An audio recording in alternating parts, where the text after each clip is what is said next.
बिस्मिल्लाहिर्रहमानिर्रहीम। अस्सलाम वालेकुम नाज़रीन, आप यूट्यूब चैनल देख रहे हैं। मैं इमरान खान हूँ। आज 9 मई 2024 है। एक साल पहले 9 मई 2023 जो वाक़यात हुए वो पाकिस्तान की तारीख़ के ऊपर अपना ऐसा नक्श छोड़ कर गए हैं कि ऐसा लगता है कि पाकिस्तान कई साल तक इन वाक़यात के अंदर फंसा रहेगा। यानी सुबह से लेकर शाम तक जो कुछ भी होता रहा 9 मई को, 10 मई को, और उसके बाद जिस तरह की सूरत हाल बनी और फिर जिस तरह आज तक वो सब कुछ चल रहा है। अभी भी बहुत सारे लोग कैद हैं, कई लोग जो हैं वो मिलिट्री कस्टडी में हैं, कई लोग जो हैं वो जेलों के अंदर बंद हैं, कई लोग जो हैं वो ज़मानतों के ऊपर बाहर हैं, कई लोग जो हैं वो केसेस का सामना कर रहे हैं, और कुछ लोग ऐसे हैं जो मफरूर हैं। और इमरान खान साहब जिनको पिछले साल 9 मई को गिरफ़्तार किया गया था वो फिर बाद में आज़ाद हो गए थे, लेकिन फिर दोबारा गिरफ़्तार हो गए और तब से लेकर अब तक वो जेल के अंदर मौजूद हैं। तो पिछला 9 मई भी उनका गिरफ़्तारी के दौरान था, यानी हिरासत में था। इस 9 मई को भी इमरान खान साहब गिरफ़्तार है। आज का दिन बहुत बड़ा है। एक तो इस हवाले से कि पाकिस्तान तहरीक-ए-इंसाफ ने अनाउंस किया हुआ है कि वो एहतजाज करेगी पूरे पाकिस्तान के अंदर, और जहां पे सूबाई हुकूमतें पाकिस्तान तहरीक-ए-इंसाफ की नहीं है वहां ताकत के साथ उनको रोका जाएगा। दूसरा, टीवी चैनल्स के ऊपर आज जो है वो मैराथन ट्रांसमिशंस भी होंगी और बहुत सारी चीज़ें हैं। PMLN जो है वो कोशिश करेगी कि किसी तरह पाकिस्तान की सबसे बड़ी सियासी जमात को पाकिस्तान की फ़ौज के सामने लाकर खड़ा किया जाए, और इसी तरह का उन्होंने पूरा एक बयानिया बनाया है। मैंने आपको अपने पिछले वीलॉग में बताया भी था। अब एक चीज़ बड़ी क्लियर हुई है, आज का दिन बड़ा कुछ और हवालों से भी है। एक तो ये है कि ये 9 मई के हवाले से, दूसरा वकला ने पूरे पाकिस्तान में एहतजाज की और हड़ताल की कॉल दी है। इस हवाले से लाहौर हाई कोर्ट में जो जजेस अपॉइंट किए गए थे ट्रिब्यूनल के लिए, ये जो इलेक्शन ट्रिब्यूनल बने हैं ना, इसमें हाई कोर्ट के जजेस होते हैं जो फैसला करते हैं ये इलेक्शन ठीक हुआ है, इसका रिजल्ट ठीक आया या गलत आया। तो वो ये कर सकते हैं, उनके पास ये इख्तियार होता है ट्रिब्यूनल के पास कि वो गलत जीती हुई सीट को सही जीते हुए आदमी को दे दें। पाकिस्तान तहरीक-ए-इंसाफ की जो आखिरी उम्मीद है वो इन जजेस से है, अल्लाह रब्बुल इज़्ज़त से होती है, लेकिन इन जजेस से है कि ये जजेस इंसाफ देंगे और फॉर्म 45 के मुताबिक फैसला देते हुए पाकिस्तान तहरीक-ए-इंसाफ को उनकी जीती हुई सीटें वापस करेंगे। उनका क्लेम है कि उनकी 180 सीटें, जबकि उनको जो मिली हैं वो 90 से ज़ायद है। अच्छा, अब मामला यह है कि आधी सीटें उनकी खाई गई हैं, तो वहां पे भी एक प्रेशर सिचुएशन मौजूद है। और वकला के एक एहतजाज के ऊपर जिस नौयत का लाठी चार्ज हुआ, आंसू गैस की शेलिंग हुई, गिरफ्तारियां हुई, वाटर कैनन का इस्तेमाल किया गया, जो टॉर्चर हुआ, उसके बाद वकला के अंदर बड़ा गमो गुस्सा है और उन्होंने एहतजाज की कॉल दी है। तो देखते हैं कि हुकूमत इससे कैसे निपटती है। दूसरा जो बहुत बड़ा मसला आज के दिन, ये पाकिस्तान की तारीख में पहली बार होने जा रहा है और ये अब तक की बहुत बड़ी खबर है। जजेस के खिलाफ सोशल मीडिया के ऊपर जो तौहीन आमेज़ एक कंपेन चलाई गई थी, जिसमें 2 मुअज़्ज़िज़ जज साहिबान हैं, एक बाबर सत्तार साहब और दूसरे मोहसिन अख्तर कियानी साहब। इन 2 जजेस के खिलाफ कंपेन चलाएगी और उनके जो पर्सनल डॉक्यूमेंट हैं जो इदारों के पास सिर्फ मौजूद होते हैं, मेरे आपके पास किसी आम आदमी के पास नहीं होते। ये जो डॉक्यूमेंट हैं ये इदारों के पास मौजूद होते हैं और ये अमानत होते हैं इदारों में, इनको पब्लिक नहीं किया जा सकता। तो ये डॉक्यूमेंट कैसे कुछ लोगों के हाथ लगे और उन्होंने उसको सोशल मीडिया के ऊपर डाल के इनकी फैमिली की और इनकी पर्सनल लाइफ को सबके सामने रखा, बल्कि उनके ऊपर कीचड़ भी उछाला। तो ये जो हरकतें की गई हैं 2 जज साहिबान के खिलाफ, इसके ऊपर दोनों जज साहिबान ने अपने चीफ जस्टिस को खतूत लिखे। अब हालात क्योंकि बड़े हसास हैं इस वक्त, तो फौरी तौर पे उस पर एक्शन हुआ और 2 लार्जर बेंच बन गए हैं। इस्लामाबाद हाई कोर्ट में 2 लार्जर बेंच बन गए हैं। एक बेंच जो बना है, जो जस्टिस मोहसिन अख्तर कियानी साहब वाला केस सुनेगा, लार्जर बेंच, उसमें जस्टिस आमिर फारूक साहब जो चीफ जस्टिस हैं इस्लामाबाद हाई कोर्ट के, जस्टिस मियां गुल हसन औरंगजेब साहब, जस्टिस अरबाब मोहम्मद ताहिर साहब इस बेंच का हिस्सा हैं। जो जस्टिस बाबर सत्तार साहब का केस सुनेगा वो बेंच जो है जस्टिस मोहसिन अख्तर कियानी, जस्टिस तारिक महमूद जहांगीरी और जस्टिस इजाज इसहाक खान का बेंच है। अब मामला ये है कि सवाल ये नहीं उठाया जाएगा कि इसने क्या बदतमीजी की, सवाल ये उठाया जाएगा कि इन जजेस का जो हसास डेटा है, जो पर्सनल डेटा है, जिस तक किसी आम शहरी की एक्सेस नहीं हो सकती, इदारों ने या इदारों के अंदर से वो डेटा कैसे निकला और आम लोगों तक पहुंचा, जिन्होंने सोशल मीडिया पे इन जजेस को मजाक उड़ाने के लिए उस डेटा का इस्तेमाल किया। ये काम बड़े लंबे अरसे से किया जा रहा है, कभी तो इसको जाकर ब्रेक लगनी थी। तो यहां पे ये चीज सामने आई है। साइफर वाले केस में भी एक ऐसी चीज सामने आ गई और वो मैं आपको बताऊंगा कि एक्चुअली साइफर वाले केस में क्या होने जा रहा है। आज का दिन बहुत अहम है, बहुत अहम है, स्पेशली इस्लामाबाद हाई कोर्ट में तो बहुत ही ज्यादा अहम है। अब एक तो ये केस है और ये अपनी नौयत का एक तारीखी केस है, और इस केस में जब फैसला आएगा तो बहुत सारे इदारों को बहुत सारी चीजों का जवाब देना पड़ेगा। एक तो ये हो गया। दूसरा एक केस जो है वो साइफर वाला, उसके अंदर भी एक डेवलपमेंट हुई है, वो मैं आपको बताता हूं बाद में। लेकिन पहले आपको यह बता दूं कि जो माफी वाला मामला 9 मई को लेकर पाकिस्तान तहरीक इंसाफ से तकाजा किया जा रहा था, ये तकाजा पीएमएलएन के सहाफ़ी भी कर रहे थे, एस्टेब्लिशमेंट के जो करीब रहते हैं सहाफ़ी जो उनको रिपोर्ट करते हैं वो भी कर रहे थे, कुछ एंकर साहिबान भी कह रहे थे और कुछ सियासतदान भी कह रहे थे कि तहरीक इंसाफ को माफ़ी मांगनी चाहिए, इमरान खान साहब को माफ़ी मांगनी चाहिए। तो डीजी आईएसपीआर ने भी फाइनली इसके ऊपर ये बात की। तो जब उन्होंने ये बात की तो फिर पाकिस्तान तहरीक इंसाफ का जवाब आया। मैंने आपको बताया इमरान खान का जवाब। अब हुआ ये है कि ओवरऑल एनालिसिस अगर आप करें तो पाकिस्तान तहरीक इंसाफ तकरीबन सारी की सारी, यानी कुछ शादो नादर ही होगा जो ये कह रहा होगा कि ठीक है मामला फहमी से मामला हल कर लेते हैं, वरना अक्सरियत जो है पाकिस्तान तहरीक इंसाफ की, उनके कारकुनों की और उनकी लीडरशिप की, उन्होंने माफ़ी वाली ऑप्शन को रद्द कर दिया है कि माफ़ी तो नहीं मांगेंगे। अब इसमें जो चीज़ें मेरे सामने मौजूद हैं वो मैं आपके सामने रख देता हूं। सबसे पहले आप डॉक्टर यास्मीन राशिद साहिबा जेल में मौजूद हैं।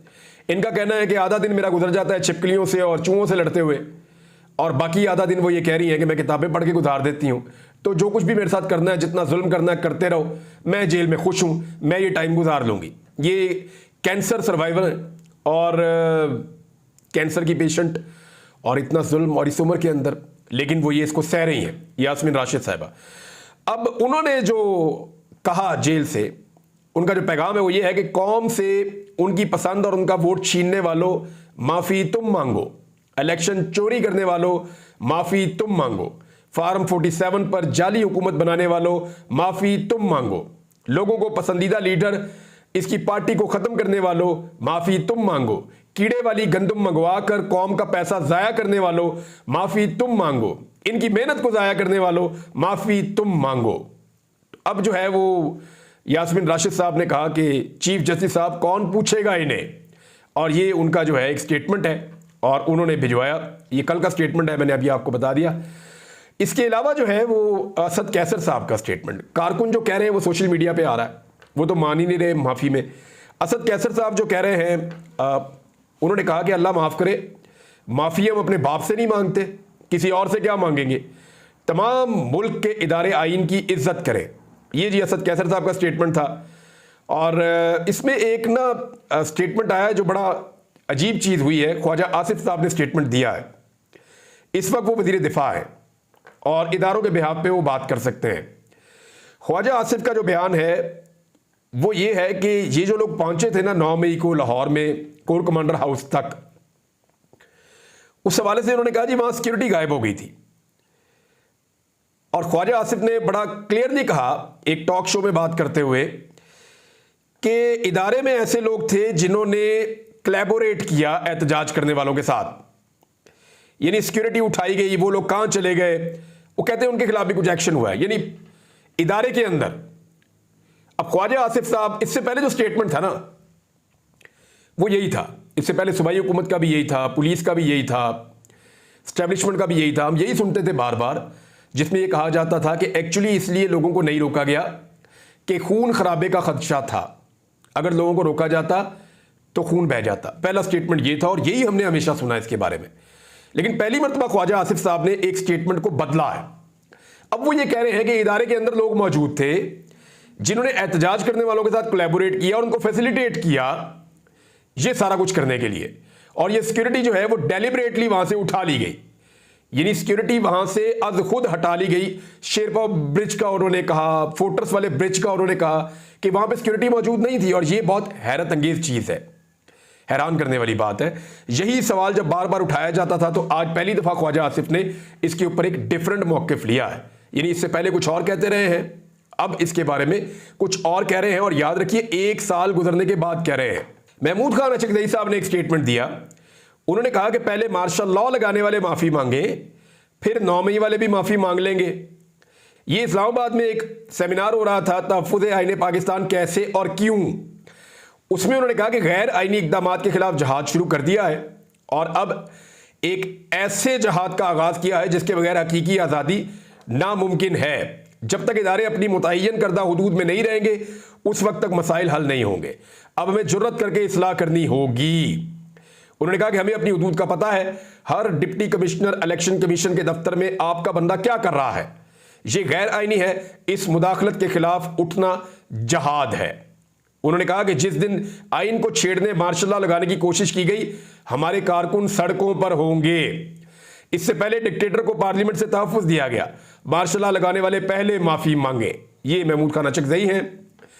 बैरिस्टर गौर ने कहा कि साजिशी टोला कहने वाले माफी मांगे, किसी के सर्टिफिकेट की हमें जरूरत नहीं है।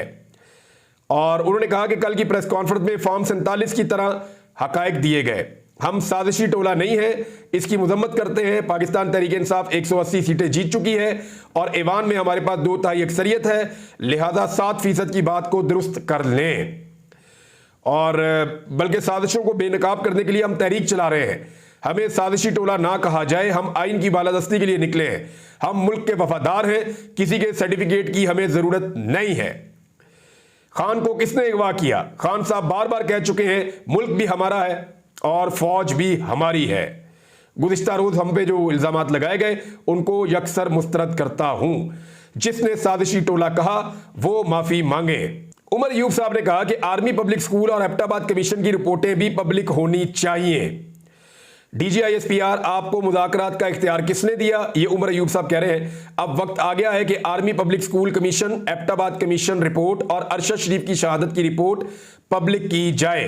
उन्होंने कहा कि 1.5 हफ्ता पहले बानी PTI से मुलाकात हुई जिसमें उन्होंने वादे किया कि आइन और कानून पर किसी सौदेबाजी के लिए तैयार नहीं हूं। मैं अपोजिशन लीडर और पाकिस्तान तहरीक इंसाफ के सेक्रेटरी जनरल की हैसियत से गुज़िश्ता रोज होने वाली प्रेस कॉन्फ्रेंस को मुस्तरद करता हूं। DGISPR आप रियासत नहीं है, आप मुहाफिज हैं, मालिक नहीं है, मालिक पाकिस्तान के अवाम है जिन्होंने अपने नुमाइंदे मुंतखब करके पार्लियामेंट भेजे और फिर मुदाखलत करके फॉर्म 47 के जरिए हमारे MNAs की तादाद कम की गई। लतीफ़ खोसा साहब जी बहुत गर्म बोले, मैं ये एक्सपेक्ट नहीं कर रहा था, लेकिन उन्होंने कहा कि रियासत सिर्फ अवाम है और बाकी सब मुलाजिम है। आप मुलाजिम हो, आप इदारा भी नहीं हो। आइन की पासदारी चीफ जस्टिस और आर्मी चीफ सब पर लाजिम है। उन्होंने कहा कि कल एक मज़ायका खेज प्रेस कॉन्फ्रेंस हुई, बानी PTI कहता है मैं इन जंजीरों को तोड़ूंगा, क्या मुलाजमों से मफामत की जाती है?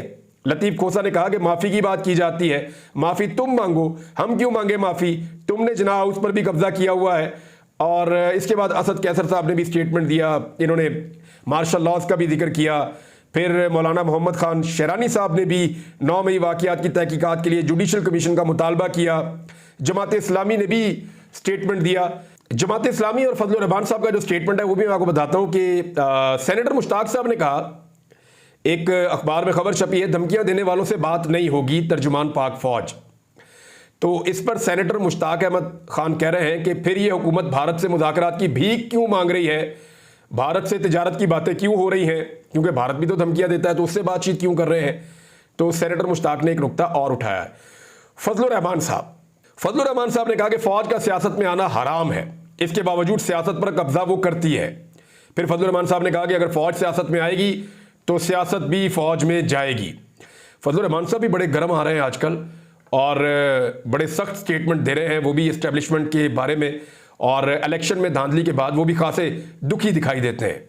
मुशाहिद हुसैन सैयद साहब भी मैदान में आए जी, उनका स्टेटमेंट है अमेरिका की कॉल आने से कबल कैदी नंबर 804 को रिहा कर दें। नादरीन, साइफर वाले केस के अंदर एक दिलचस्प मोड़ उस वक्त आया जब अदालत के अंदर ऑडियोज का रिकॉर्ड पेश किया गया। तो जजेस ने यह पूछना शुरू कर दिया कि ये ऑडियोज आई कहां से, ये रिकॉर्ड किसने की? उन्होंने कहा सोशल मीडिया से उठाई है। सोशल मीडिया से कहां से उठाई जी? अजहर नामी एक आदमी जो है उसने अपने सोशल मीडिया के वेरीफाइड अकाउंट पे इसको लगाया था, वहां से ये उठाई है।